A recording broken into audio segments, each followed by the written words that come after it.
पुरानी दिल्ली की तंग गलियों में, जहां सदियों पुरानी हवेलियां अपनी रहस्यमयी कहानियां फुसफुसाती थीं, एक जिन्न रहता था, आरिफ। वह कोई साधारण जिन्न नहीं था। उसकी आंखें रात के अंधेरे की तरह गहरी थीं और उसकी आवाज में सदियों का दर्द छुपा था। आरिफ सदियों से इस हवेली में कैद था, एक पुराने तावीज से बंधा हुआ। एक चांदनी रात, एक नई किराएदार, एक खूबसूरत और जिज्ञासु लड़की जिसका नाम जारा था, उस हवेली में रहने आई।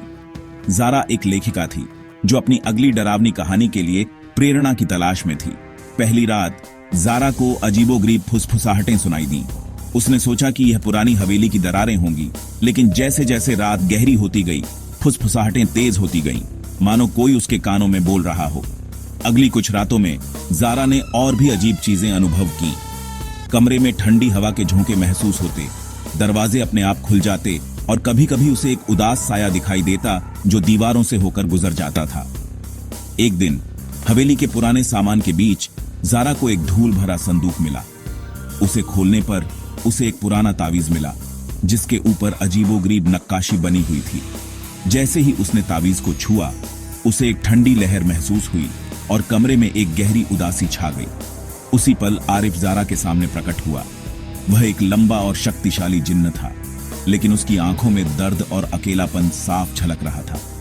जारा डर गई, लेकिन आरिफ ने उसे शांत रहने का इशारा किया। डरो मत जारा, आरिफ की आवाज धीमी और भारी थी। मैंने तुम्हें कभी नुकसान नहीं पहुंचाया। जारा ने हिम्मत जुटाकर पूछा, तुम कौन हो? मैं आरिफ हूं, जिन्न ने जवाब दिया। मैं सदियों से इस तावीज से बंधा हुआ हूं।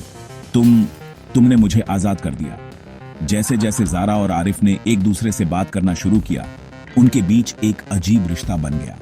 जारा आरिफ की उदासी और अकेलेपन को महसूस कर सकती थी और आरिफ जारा की दयालुता और जिज्ञासा से प्रभावित था।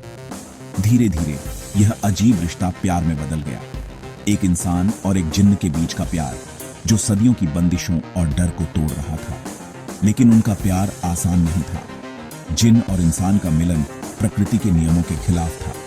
हवेली में अजीबोगरीब घटनाएं बढ़ने लगी, मानो कोई उनकी बढ़ती नजदीकियों से नाराज हो। एक रात हवेली में एक भयानक तूफान आया। बिजली कड़की और हवेली हिलने लगी। आरिफ ने जारा को बचाने की कोशिश की, लेकिन तभी एक भयानक साया उनके सामने प्रकट हुआ। वही जादूगर जिसने आरिफ को कैद किया था। वह उनके प्यार को देखकर क्रोधित था। जादूगर ने जारा पर एक भयानक जादू किया। आरिफ ने उसे बचाने की कोशिश की, लेकिन जादू बहुत शक्तिशाली था। जारा धीरे धीरे कमजोर पड़ने लगी। आरिफ बेबस होकर जारा को देखता रहा। उसने महसूस किया कि उनका प्यार एक भयानक अंत की ओर बढ़ रहा है। अपनी जान बचाने के लिए जारा ने आरिफ से उसे हमेशा के लिए भूल जाने की विनती की। भारी मन से आरिफ ने जारा की बात मान ली। उसने एक आखिरी बार जारा को देखा। उसकी आंखों में हमेशा के लिए प्यार और दर्द भर गया। फिर एक ठंडी हवा के झोंके के साथ वह गायब हो गया। हमेशा के लिए जारा को अकेला छोड़ दिया। जारा उस रात मर गई, उस हवेली में अकेली, अपने जिन्न प्रेमी की यादों के साथ। कहा जाता है कि आज भी चांदनी रातों में हवेली की दीवारों से एक उदास फुसफुसाहट सुनाई देती है। आरिफ का टूटा हुआ दिल अपनी प्यारी जारा को याद कर रहा है और कभी कभी लोगों को हवेली में एक खूबसूरत लड़की का साया दिखाई देता है जो किसी का इंतजार कर रही है। एक जिन्न के प्यार में खोई हुई आत्मा। ये एक डरावनी प्रेम कहानी है जहां प्यार और डर, उम्मीद और निराशा एक साथ जुड़े हुए हैं।